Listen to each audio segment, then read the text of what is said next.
Hello students, अपना जो topic चल रहा था सिंप्लेक्स मेथड।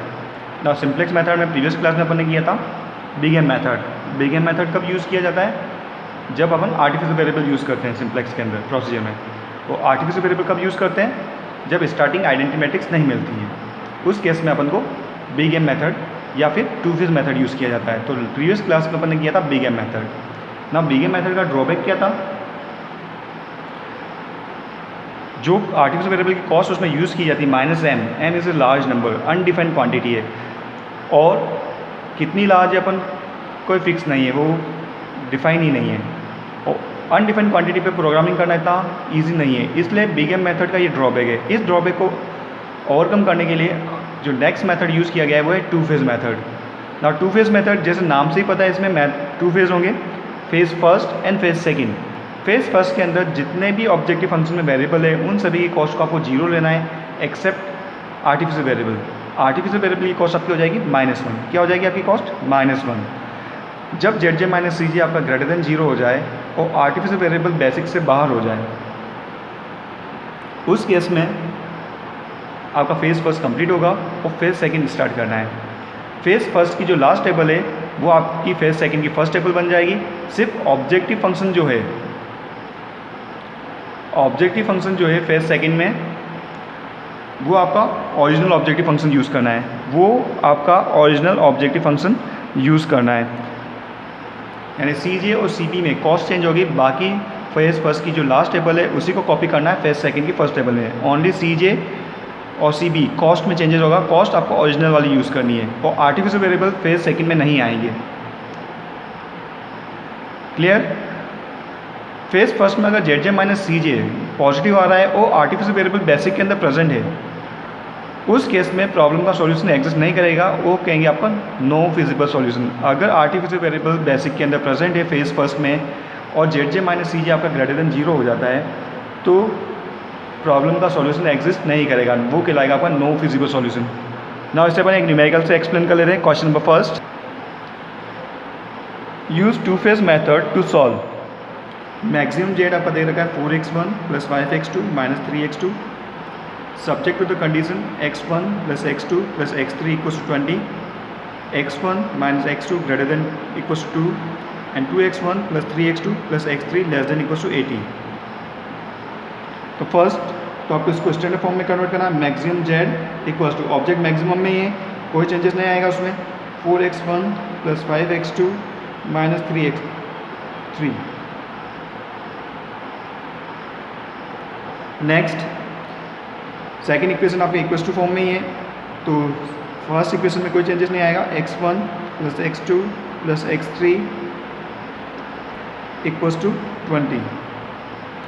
सेकेंड इक्वेशन आपका ग्रेटर देन है, इक्वल टू में कन्वर्ट करने के लिए वेरिएबल सब्ट्रैक्ट करेंगे, वो कहलाता है आपका surplus variable. x1 - x2 - s1 = 2। Third equation less than है, तो इक्वल करने के लिए वेरिएबल ऐड करेंगे, वो कहलाता है आपका slack variable. 2x1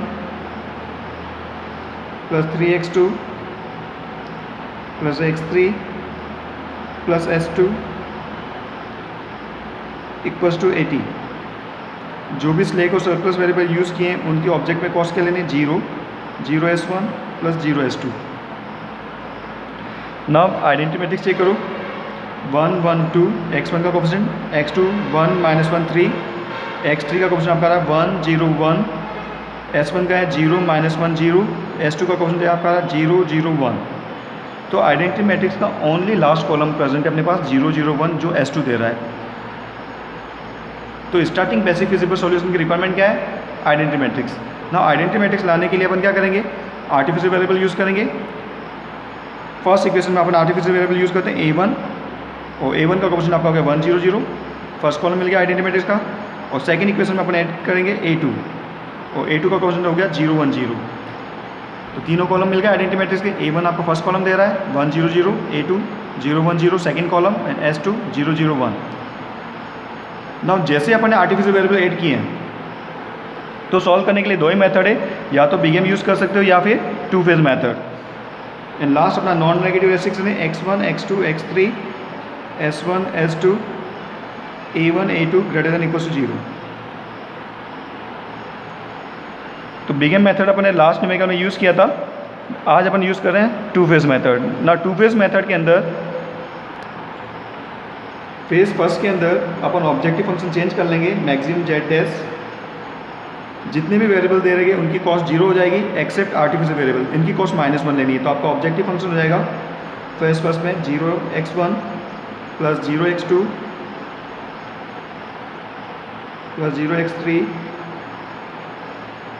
+ 0s1 + 0s2 -a1 -a2। Clear ना। वेरिएबल कौन कौन से हैं आपके पास, x1 x2 x3 s1 s2 a1 a2 cj, इनकी कॉस्ट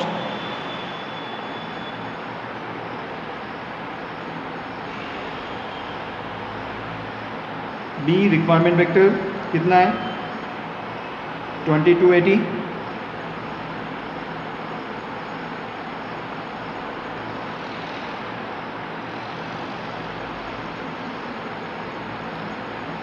बेसिक वेरिएबल जो आपको आइडेंटिटी मैट्रिक्स दे रहे हैं कौन कौन सा दे रहा है, a1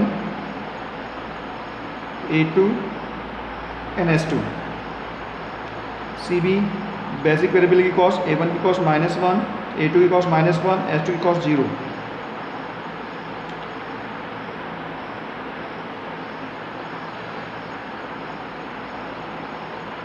now coefficient matrix x1 का आपका कोएफिशिएंट है 1 1 2, x2 कोएफिशिएंट 1 -1 3,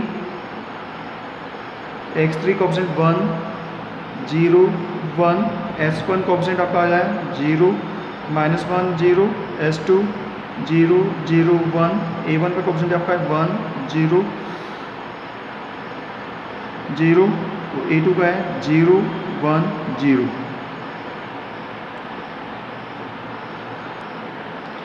ठीक है, तो ये आपकी फर्स्ट टेबल होगी। नाउ चेक करना आपको जेड जे माइनस सी जे पॉजिटिव है या नहीं। जेड जे माइनस सी जे ग्रेटर देन इक्वल 0। जेड जे के लिए हर एक कॉलम को सी बी से मल्टीप्लाई करना है और माइनस सी जे, तो 1 × -1 -1 -1 कितना हो जाएगा -2 -2 -0। आपका जेड जे माइनस सी जे -2 हो जाएगा x1 के लिए। x2 column -1 + 1 0 0 -0 0, x3 -1 0 0 -1 -0 -1, s1 0 +1 and 0 1 -0 1, s2 a1 और a2 बेसिक में है, और जो भी वेरिएबल बेसिक में होता है उसका जेड जे माइनस सी जे ऑलवेज 0 ही आएगा। और 0 नहीं आ रहा है तो प्रॉब्लम है, आप कैलकुलेशन मिस्टेक है। नाउ ऑप्टिमलिटी कंडीशन क्या थी, Z J minus C J should be greater than equal to 0। Positive नहीं है ये, -2 एंड -1 दो नेगेटिव वैल्यू आ रही है। कितनी नेगेटिव वैल्यू आ रही है आपकी 2। ना इसमें से इनकमिंग वेरिएबल के लिए यानी आपको सॉल्यूशन इंप्रूव करना पड़ेगा, और इंप्रूव करने के लिए किसी एक वेरिएबल को सॉल्यूशन में इन करना पड़ेगा। इन करने के लिए आपको सेलेक्ट करना है इनकमिंग वेरिएबल जिसमें जेड जे माइनस सी जे की मोस्ट नेगेटिव वैल्यू है। तो -2 आपकी मोस्ट नेगेटिव वैल्यू है, तो ये सॉल्यूशन के अंदर इन करेगा। आउटगोइंग वेरिएबल के लिए मिनिमम रेशियो यूज़ करना है b/xij, xij ग्रेटर देन 0, उसी से डिवाइड करना है xij जो पॉजिटिव है। b आपका है 22 and 80, xij जो कॉलम इन कर रहा है यानी x1 1 1 2, 20/1 20, 2/1 2, 80/2 40। मिनिमम कौन सा है 2, यानी आउटगोइंग वेरिएबल कौन सा है a2, इनकमिंग वेरिएबल x1, और की एलिमेंट जो दोनों में आ रहा है वो एंट्री कौन सी है 1। की एलिमेंट कौन सा होता है जो इनकमिंग वेरिएबल और आउटगोइंग वेरिएबल दोनों में एग्जिस्ट करता है, वो आपका होता है की एलिमेंट। तो की एलिमेंट आपका आ गया 1। Now table number second table में a2 बेसिक से बाहर निकल जाएगा और a2 को रिप्लेस कर रहा है x1। नाउ बेसिक से बाहर कौन जा रहा है a2, और a2 को रिप्लेस कर रहा है x1, तो ये आपको हो गया a1 x1 s2। कॉस्ट आपकी है 0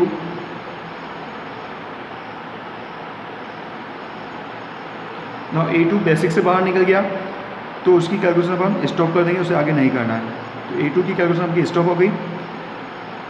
cb cost of basic variable a1 की -1 0 0। ना की एलिमेंट कौन सा आया 1, पूरी रो को 1 से डिवाइड करो, तो आपको हो जाएगा 2/1 1 -1 0 -1/1 0/1 एंड 0/1। ये आपकी हो जाएगी न्यू रो।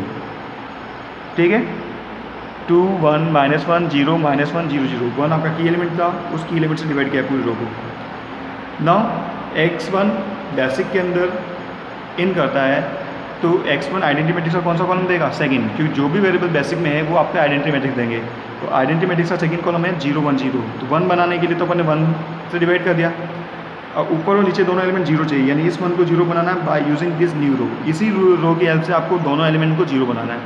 तो 1 प्रेजेंट है और 1 को 0 बनाना है, तो डायरेक्ट माइनस कर देंगे। 20 - 2 18 1 - 1 0 1 -1 +1 हो जाएगा 1 + 1 2 1 - 0 1 0 -+ +1 0 - 0 1 - 0 1। नेक्स्ट किसे 0 बनाए? 2 से को 0 बनाने के लिए इस पूरी रो को 2 से मल्टीप्लाई करेंगे। न्यू रो को किससे मल्टीप्लाई करेंगे? 2 से, और रो में से माइनस कर देंगे, यानी 80 में से माइनस कर देंगे। 80 - 4 76 कितना हो गया आपका? 2 - 2 0 3 - +2 3 + 2 5 1 - 0 1 0 प्लस किसे मल्टीप्लाई किया? 2 से 0 + 2 2 1 - 0 1 0 - 0 0। ये आपकी हो जाएगी second table. Now second table में भी आपका सॉल्यूशन ऑप्टिमम में है या नहीं, उसके लिए क्या कैलकुलेट करना है? ZJ - CJ। Now ZJ - CJ,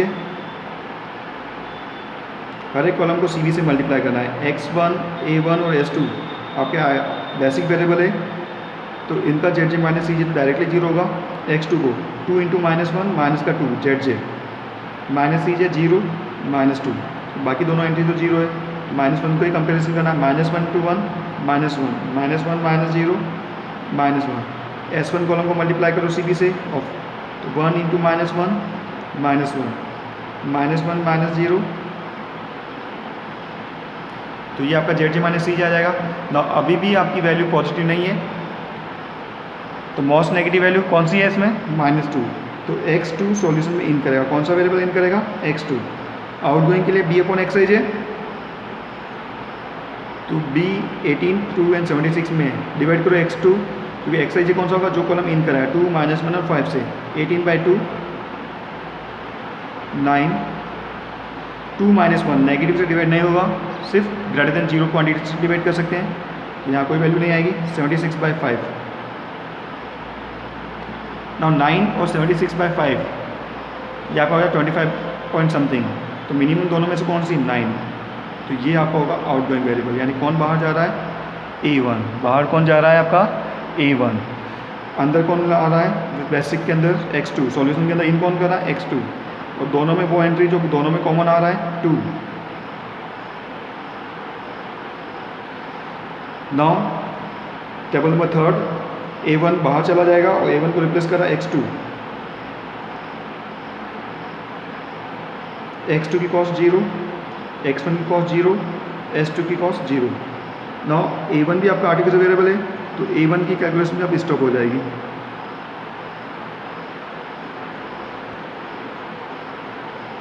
now की एलिमेंट कौन सा है? 2। पूरी रो को डिवाइड करो 2 से। 18/2 9 0 2/2 1 1/2 1/2 1/2 0/2 0। ये आपकी होगी फर्स्ट रो, ये कहलाती है आपकी न्यू रो। x2 सॉल्यूशन के अंदर इन किया है, तो आइडेंटिटी मैट्रिक्स का कौन सा कॉलम देगा? फर्स्ट कॉलम, फर्स्ट वेरिएबल है ना बेसिक के अंदर, तो 1 0 0। 1 बनाने के लिए तो 2 से डिवाइड कर दिया। अब 0 को बनाना है -1 और 5। -1 को 0 बनाएंगे तो +1 है अपने पास, डायरेक्ट ऐड कर दो। तो सेकंड रो में ये न्यू रो ऐड कर देंगे। 2 + 9 11 1 + 0 1 -1 + 1 0 0 + half half -1 + half -half 0 + 0 0। Next 0 किसे बना? 5। तो इस पूरी रो को, जो न्यू रो है, उसको किससे मल्टीप्लाई करेंगे? 5 से, और थर्ड रो जो है सेकंड टेबल की उसमें से माइनस कर दो, इस पूरी रो को 5 से मल्टीप्लाई करके थर्ड रो जो टेबल में उससे माइनस कर दो। तो 76 माइनस 9 इंटू 5 45, 76 माइनस 45 कितना हो जाएगा 31, 0 माइनस 0 0, 5 माइनस 5 0, 1 माइनस 5/2, 1 में से माइनस का 5/2 करो, वो हो जाएगा माइनस का 3/2, 2 माइनस 5/2 माइनस हाफ, 1 माइनस 0 1। तो ये आपकी होगी टेबल नंबर थर्ड। ना इसे कैलकुलेट करो जेड जे माइनस सी जे, क्या होना चाहिए ग्रेटर देन इक्वल 0, हर एक कॉलम को सी बी से मल्टीप्लाई करेंगे, वो तो हो जाएगा Z J minus C J, cost दे रखी है। x1 कॉलम को मल्टीप्लाई करो सी बी, तीनों एंट्री 0 है तो जेड जे आपका 0 हो गया, 0 minus 0 0। Second column multiply by C B, again 0, Z J 0 minus 0 0। Third column into C B, again 0 0 minus 0 0। Fourth column into C B, Z J again 0 minus C J, cost भी 0 तो 0 minus 0 0। Fifth column into C B, again 0 0 minus 0 0। तो all Z J minus C जे क्या है positive आ गया, ठीक। तो all Z J minus C जे आपका greater than equal 0 हो गया और कोई भी आर्टिफिशियल वेरिएबल बेसिक में प्रेजेंट नहीं है। तो यहाँ पर आपका फेज फर्स्ट कंप्लीट होता है और फेज सेकंड स्टार्ट करेंगे। अब फेज सेकंड में आपको जो ऑब्जेक्टिव फंक्शन लेना है वो ओरिजिनल लेना है। ओरिजिनल ऑब्जेक्टिव फंक्शन कौन सा है, मैक्सिमम जेड इक्वल टू, ठीक है। ओरिजिनल ऑब्जेक्टिव फंक्शन आपका था maximum Z equal to 4x1 plus 5x2 minus 3x3 plus 0s1 plus 0s2। a1 a2 include नहीं होंगे, ठीक है। तो फेज सेकंड में जो फर्स्ट टेबल है वो फेज फर्स्ट की लास्ट टेबल को कॉपी करना है। तो वेरिएबल कौन से थे, सिर्फ कॉस्ट चेंज हो जाएगी, बाकी पूरी टेबल कॉपी हो जाएगी। x1 x2 x3 s1 and s2। Cost आपकी हो जाएगी 4 5 माइनस 3 0 एंड 0। बेसिक वेरिएबल कौन से हैं, x2 x1 and s2।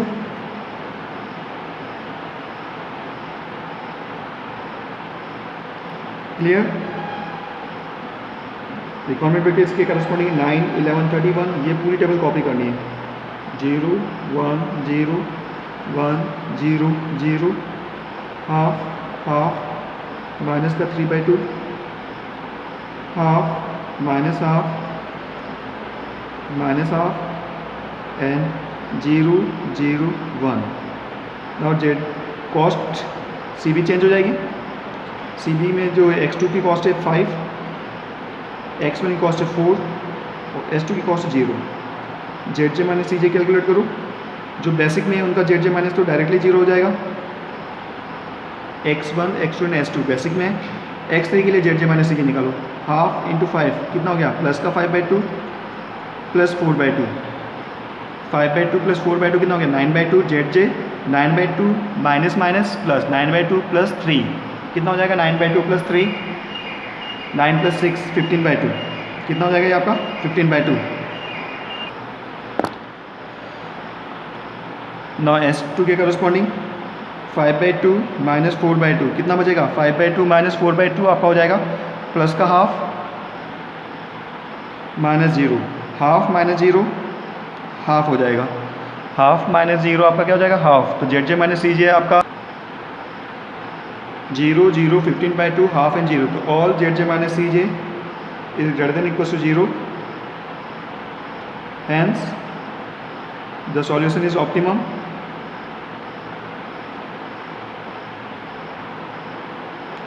and optimal solution is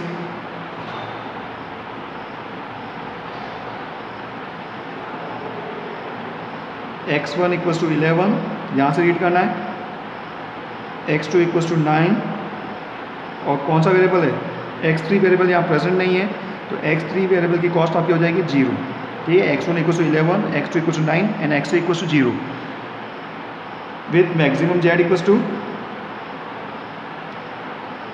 क्या था object? 4x1 plus 5x2 minus 3x3, 4 into 4x1 plus 5x2 minus 3x3, 4 into 11 plus 5 into 9 minus 0। Simplify करो इसे, 44 प्लस 36, 11 इंटू 4, 44 प्लस 45, आपका ये हो जाएगा 89। ठीक है, यही आपका आंसर है। ठीक है, तो ये था आपका two phase method. Thank you.